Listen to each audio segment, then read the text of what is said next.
numbers are given, then you are arranging the data in either ascending order or descending order, you can say. And if character data is given, then sorting means to arrange that data alphabetically. Fine. Many sorting techniques are there: bubble sort, insertion, selection, quick, merge, radix, shell, heap sort. Okay, we'll discuss all the sorting techniques one by one. In this video, I am going to discuss with you what is bubble sort. First of all, we'll discuss the working principle of this bubble sort with the help of an example, how bubble sort works, how the data is to be sorted using this technique.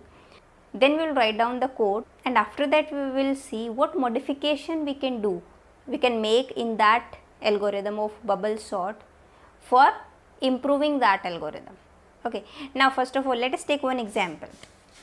Suppose data is given 15, 16, 6, 8 and 5, and this data is stored in an array. Suppose the array name is A. So the index would be from 0, 1, 2, 3, 4, something like this. Okay. Number of elements are 1, 2, 3, 4, 5. So suppose n is equal to 5. Number of elements are n and n is equal to 5. Now, what is the basic principle of bubble sort? In this case, the two adjacent elements are to be compared.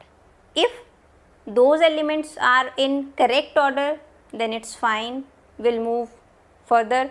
And if those elements are not in correct order, then we will swap these elements. Now, what do you mean by this incorrect order? See, it depends. You are sorting the data in ascending order or descending order. Now, here by default, if I say sorting, then here I mean we are going to arrange the data in ascending order. Fine. So the question is, the data is given, one array is given having these elements, and you are going to arrange this data in ascending order. You are going to sort the data in an ascending order using bubble sort. Okay. Now, what is the simple funda in bubble sort? We are going to start from first element, and in bubble sort, this first element is compared with the second element. Fine. And if these elements are in incorrect order, these are not in correct order, then we are going to swap these elements. Then next two adjacent elements are to be compared, then next two adjacent elements are to be compared, and next two adjacent elements are to be compared. Fine, until we reach to the last of this array. So now, according to the bubble sort, first of all, these two elements are to be compared. A of 0, name of the array is A of 0 is compared with A of 1, or you can say in bubble sorting, A of name of, suppose array is this A of I is compared with A of I plus 1. Fine. And if these two elements are in wrong order, then they are to be swapped. And if these elements are in correct order, then no swapping would be done. Fine. Now see, 15 and 16 are to be compared. We are going to arrange the data in ascending order, then no swapping would be done. So after that, after this comparison, the array would be something like that: 15, 16, 6, 8 and 5, because no swapping is to be done. Fine, because 15 is less than 16, so 15 and 16 are in correct position. Now next is A1 and A2 are to be compared. Fine.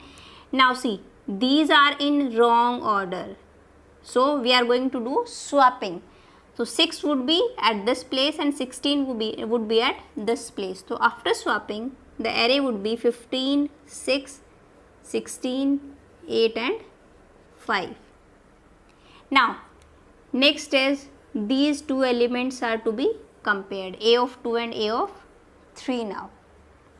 Now in this case also swapping would be done, because 16 is greater than 8, so 16 would be at this side. So the array would be 15, 6, 8, 16 and 5. Next comparison is this with this one. Now also swapping would be done. Now the array would be 15, 6, 8, 5 and 16. Okay. Now this is known as this complete is known as pass 1. And here you can see the largest element from this array has bubbled up to its right position, to the end of the array. After completion of pass 1, the one element which is the largest element has bubbled up to its correct position. Okay, that is why it is known as bubble sort. Okay, so now one element is in its correct position. Fine, and this complete is known as pass 1. Now we are not still done with the sorting, because the array is now this and this is not a sorted array. Now after this, again we are going to start from first element. Okay, after pass 1 we are going to start pass 2, and now in pass 2 array is 15, 6, 8, 5 and 16. Fine, same apply the logic of bubble sort. Two adjacent, we are going to start from the 0th element, and two adjacent elements are to be compared. If they are in correct position, then no swapping would be done. If these elements are in wrong position, then swapping would be done. Now start from here only. First of all, we will compare 15 and 6. So swapping would be done. Yes, 6, 15, 8, 5 and 16. Next, these two elements would be compared. Swapping would be done. Yes, 6, 8 this side, 15, 5 and 16. Next, these two elements would be compared. Swapping would be done. Yes, 6, 8, 5, 15 and 16. Next, these elements is to be compared.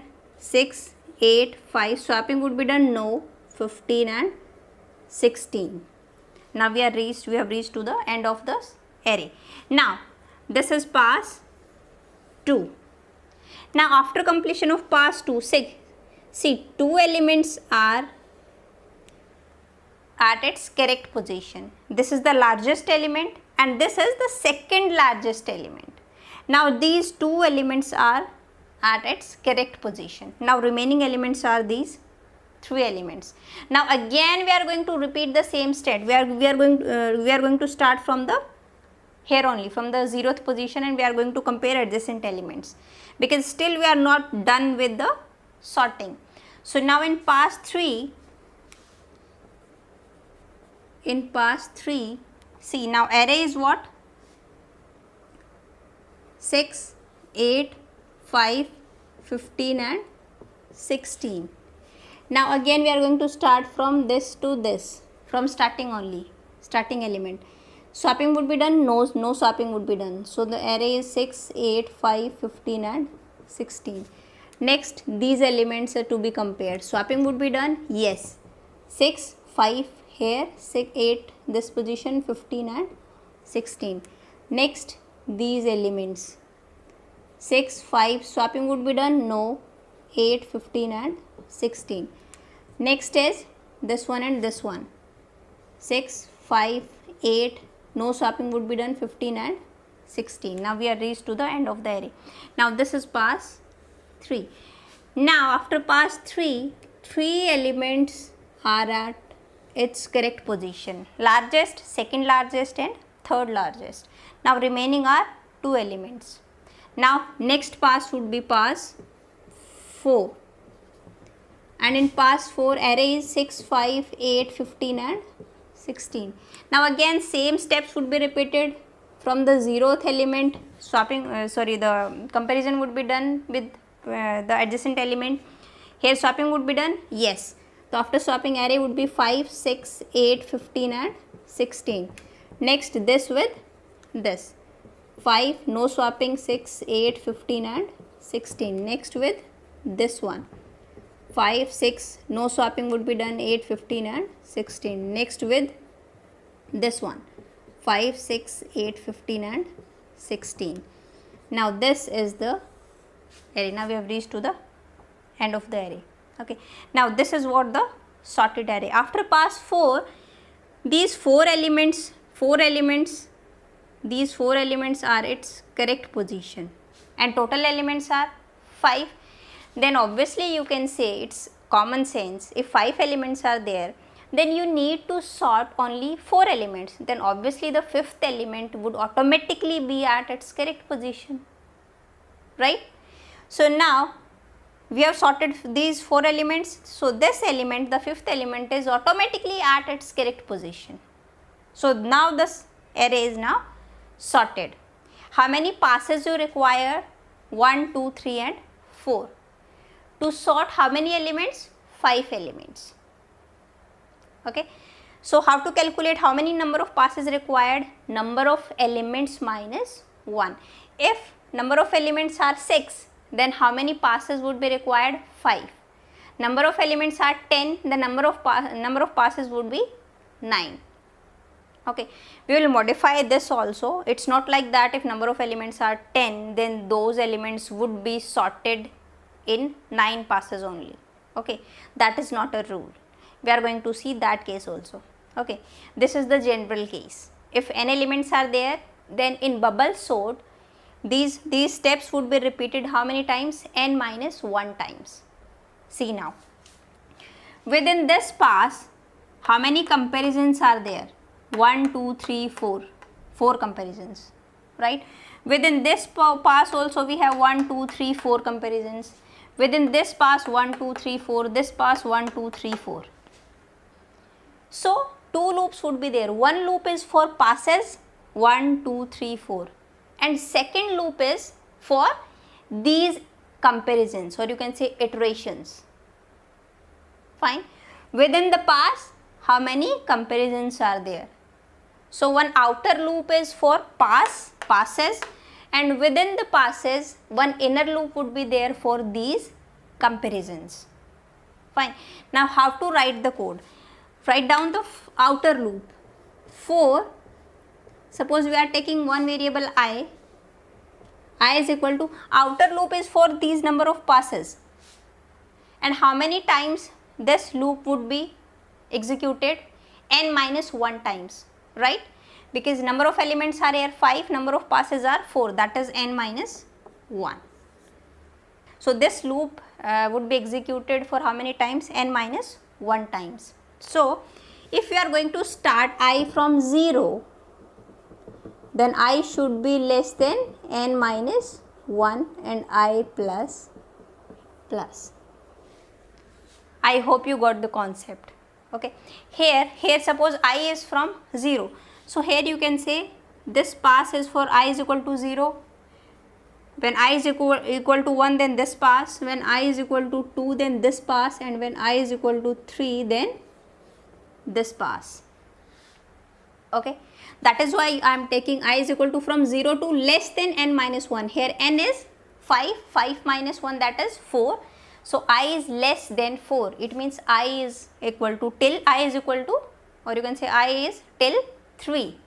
If you take I is equal to 1, then you can say I is less than equal to n minus 1. Now within this loop, one inner loop would be there, that is for suppose j is equal to 0, and this loop is for these comparisons. So how many comparisons within each pass? 1, 2, 3, 4, 4, 4, 4 and 4. It means n minus 1 comparison. So you can say j is less than n minus 1. Same. Fine. We are going to start from 0. That is why I am taking j is less than n minus 1. If you write here j is equal to 1, then you can say j is less than equal to n minus 1. And here you will write j plus. Fine. Now the main logic is what? Now we are going to check if this element is greater than this element, then you do what? Swapping. Fine. See here, this case you can say here no swapping is done, but here this element is greater than the next element. So that is why we have done what? Swapping. So here what you will check, if name of this array is A of j is greater than A of j plus 1, then you do what? Swapping. And swapping is I guess you know the logic. You just take a temp variable and do the swapping. So we do what? Temp is equal to A of j, and A of j is equal to A of j plus 1, and then A of j plus 1 is equal to temp. This is the simple logic of swapping. Fine. This is for if, this is for this for loop, and this is for outer for loop, like this. But now you can modify this logic. How? See, here how many comparisons are there? 4 comparisons. But after pass 1, the largest element is at its correct position, right? So in this pass, do you really need to compare 15 with 16? I guess no. Why so? Because we know that the last element is the largest element. So no need to compare this element, because we know that this element is always less than this element and no swapping would be done. So here no need to do this comparison, right?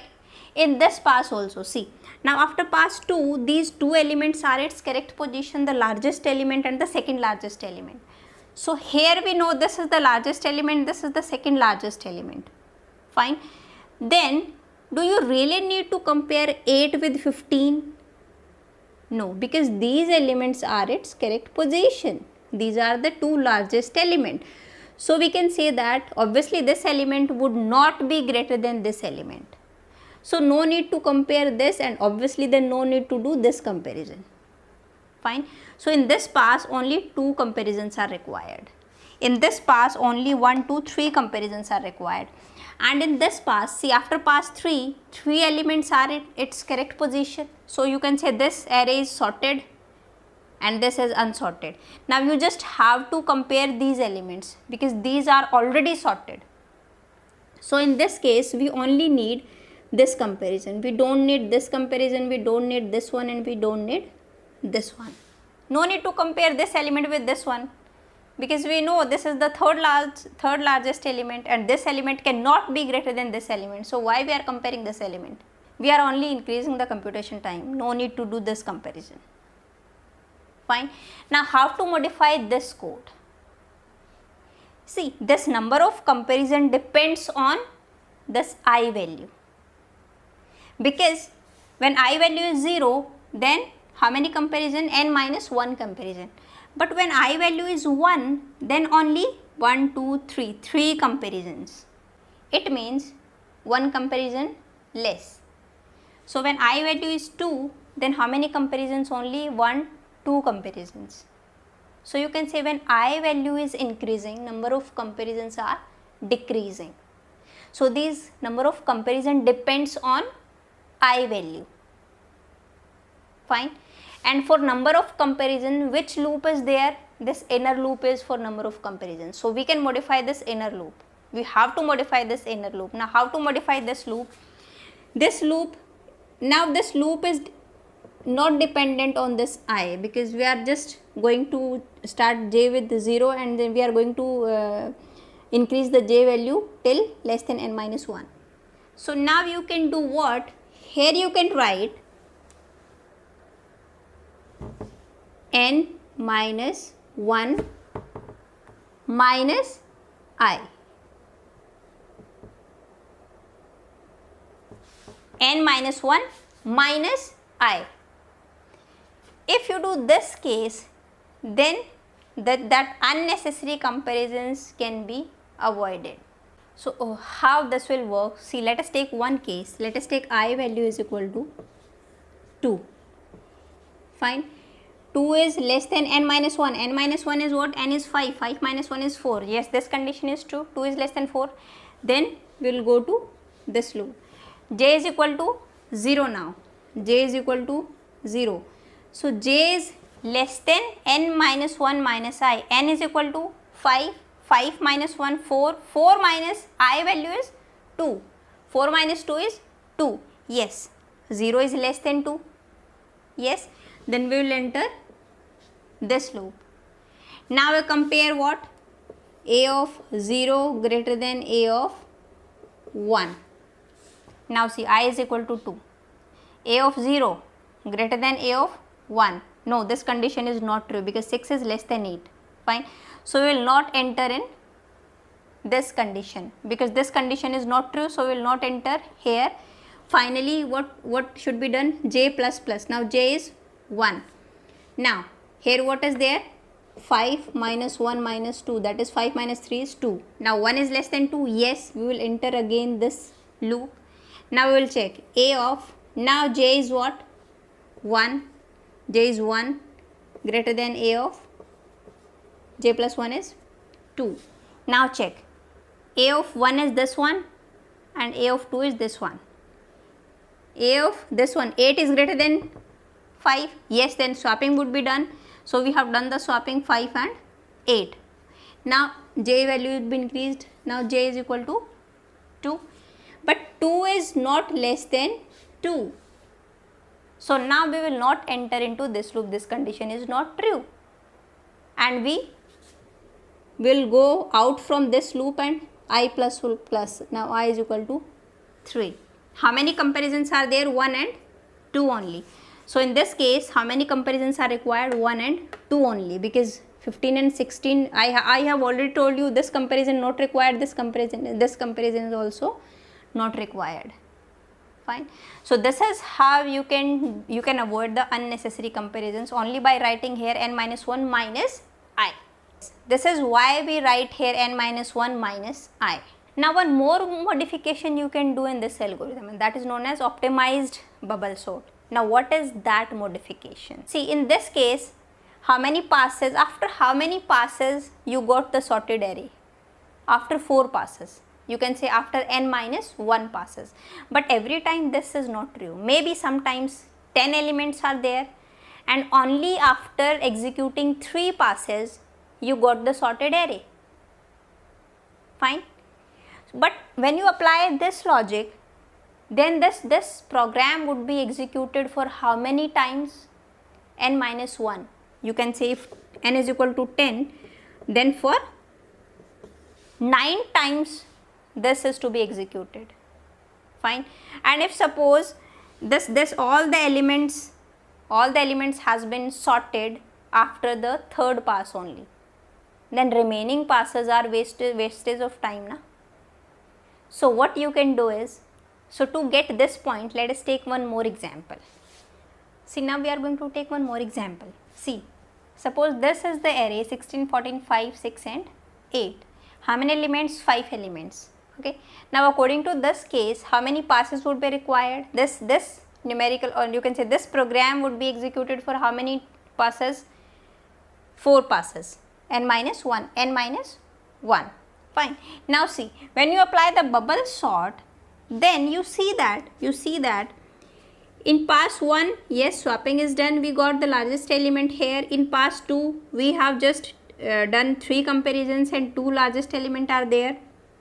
And in pass 3, see, when you are comparing 5 with 6, no swapping is there. When you are comparing 6 with 8, no swapping is there. And already 14 and 16 are its correct position after pass 2. So you just have to sort these 3 elements. We compare 5 with 6, 6 with 8. No need to compare with 14 and 16. So here no swapping is there. So in this pass only 2 comparisons are there, because we are going to write down this condition, okay, n minus 1 minus I. So in this pass no swapping is there, and after this pass only we got the sorted array. See, 5, 6, 8, 14 and 16. But according to this program, pass 4 is going to be there. Although we know that in pass 3 only we got no swapping and we got the sorted array. But when you apply this case, then pass 4 would be executed. One comparison would be there for this 5 and 6. But that is of no use, because we know that after pass 3 only we got the sorted array. So we have to modify this program. How to modify this program? We have to check if you got any pass in which no swapping is there. See, in which no swapping is there, then you can say that, then you can break this loop. You can break this loop and you can say that now array is sorted. If, see, in this pass one swapping is there, 14 and 15, yes, this swapping was there. So here we got one swapping. Here also we got swapping. But in this pass no swapping is there.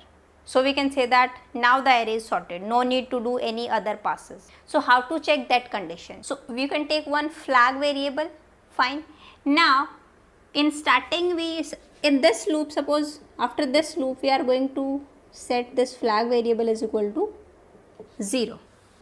And now if swapping is done, then you can set this variable as 1. So the code for swapping is here only. So if the control has entered here, it means swapping has been done. If swapping has been done, then you can set this variable within this if condition, flag is equal to 1. After this if is to be closed, flag is equal to 1, fine. If flag is equal to 1, then it means swapping has been done and you cannot stop this loop, fine. And if sometimes it happens that no swapping is done, if no swapping is done, then control will not enter here, fine. So the flag variable will not be set to 1, flag variable will remain 0, right. So you can check here, see here, after this if and after this for, fine. After this you can check if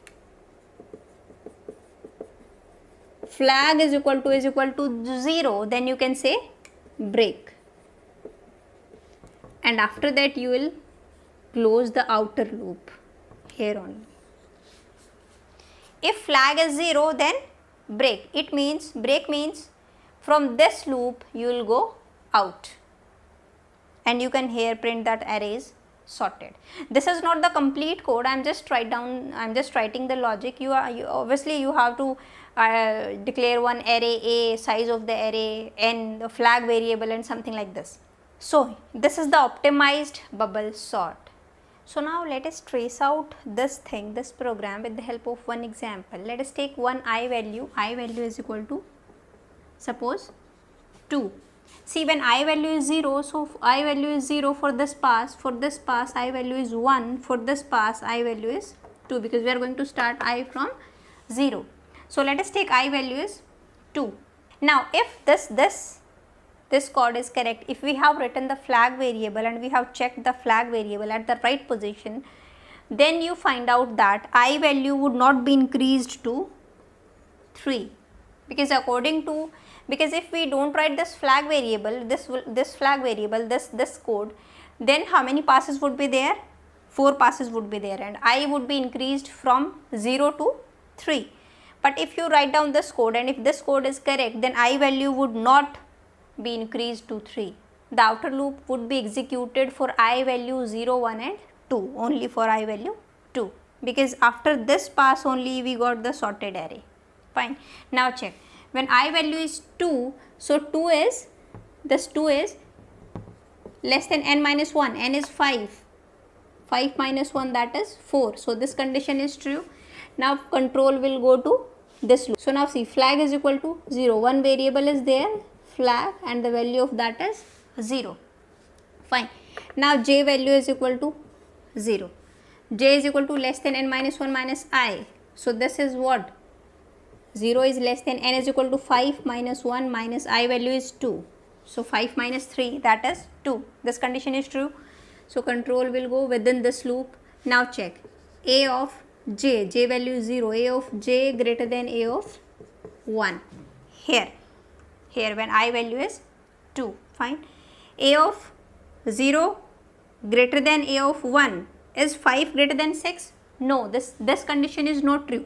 So the control will not go within this condition, fine. Now if this condition is not true, then again what will happen, j plus plus, now j is equal to 1. Now 1 is less than 5 minus 1 minus 2, yes, 1 is less than 5 minus 3 is 2, 1 is less than 2, yes, this condition is true. So control will go within this loop. Now check, if a is equal to j is now 1 greater than 2. Now see, a of 1, a of 2, is 6 greater than 8? No, this condition is not true. So control will not go within this within these conditions, within this if statement. Now j plus plus, if control will not go within this condition, then the next condition is, the next statement to be executed is j plus plus. Now j is equal to 2. Now condition is 2 less than 5 minus 1 minus 2, 2 less than 2. This condition is not true now. Fine. So now control will not go within this for statement if the condition is not true. Fine. Now where control will go? Now control will go to here only, because after j plus plus is not true. So control, if you will not write this one, the finally control will go here only, I plus plus. But now we have two more statements in this for loop, within this for loop, within this outer for loop. Fine. So now control will go here, and now we will check if flag is equal to 0. See, flag variable is 0. It has not been updated. Why? Because in this case the control have not gone within this condition. So flag variable remain 0 only. It has not been set to 1. So flag is equal to 0. Yes, this condition is true. So now this is what? Break. Now break means what? The loop in which this statement has been written. Fine. When after finding this statement, the control will go out from that loop, or you can say the control will exit from that loop. Fine. So now this statement, this break has been written where? Within this outer for loop, after the closing of this inner for loop. Fine. Within this outer for loop. Now we find the break statement. Now control will go out from this for loop, out from this outer for loop. Fine. Now control will never go to I plus plus. So I value would not be increased to 3. That is why this pass will never get executed. And now maybe here you can write printf, the array has been sorted, something like this. Okay, or you can print that array. See, this case is best when you have a sorted array. Suppose you have an array something like this, 2, 3, 4, 6, 10, 11, 15, 18. Now this is the array, and you are supposed to apply bubble sort to sort this array. This array is already sorted. How many elements are there? 1, 2, 3, 4, 5, 6, 7, 8. N is equal to 8. Now if you don't apply this logic, if you don't apply this flag variable, then how many times, how many passes would be there? 7 passes. Fine. This program would be executed for 7 passes again and again, but no need to execute for 7 passes because this array is already sorted, na? In one pass only we can come to know that this array is already sorted, because in one pass, when you will start with pass 1, then 2 will compare with 3, no swapping, then 3 will be compared with 4, no swapping, then 4 with 6, no swapping, 6 with 10, no swapping, no swapping, no swapping, and no swapping. And if in any pass you find out that no swapping has been done, then you can say that this array is already sorted. Fine. So no need to do 7 passes, no need to execute this program for 7 passes. Just in one pass only you can come to know that array is sorted. But only if you apply this logic, if you apply this flag variable, then only you can come to know in one pass only that this array is already sorted. So this is the best case. So best case is then our array is already sorted. So in this case the time complexity is what? How to find out time complexity? See, how many for loops are there? 1 and 2. So to find out the time complexity, you just have to check out how many times, how many calculations are there, how many computations are there within this inner for loop. So the best case is array is already sorted. So in one pass only you can come to know that array is already sorted. So this loop will be executed for one time only, and this loop would be executed for how many times? For n minus 1. N minus 1 comparison would be there. So the time complexity would be order of n in best case when you apply this logic. But in worst case means the array is given in descending order and you are supposed to arrange the array in ascending order. In that case the time complexity would be order of n square. Why so? Because outer loop would be executed for how many times? N minus 1 times, and inner loop would also be executed for how many times? Approximately n minus 1 times. So n minus 1 into n minus 1, that is, it would be a polynomial function, and when polynomial is there, then we just take the highest order of n. So highest order of n is n square. So we just simply write order of n square. In worst case, time complexity would be order of n square. So in next video I am going to discuss with you the insertion sort. So I will see you in the next video. Till then, bye bye, take care.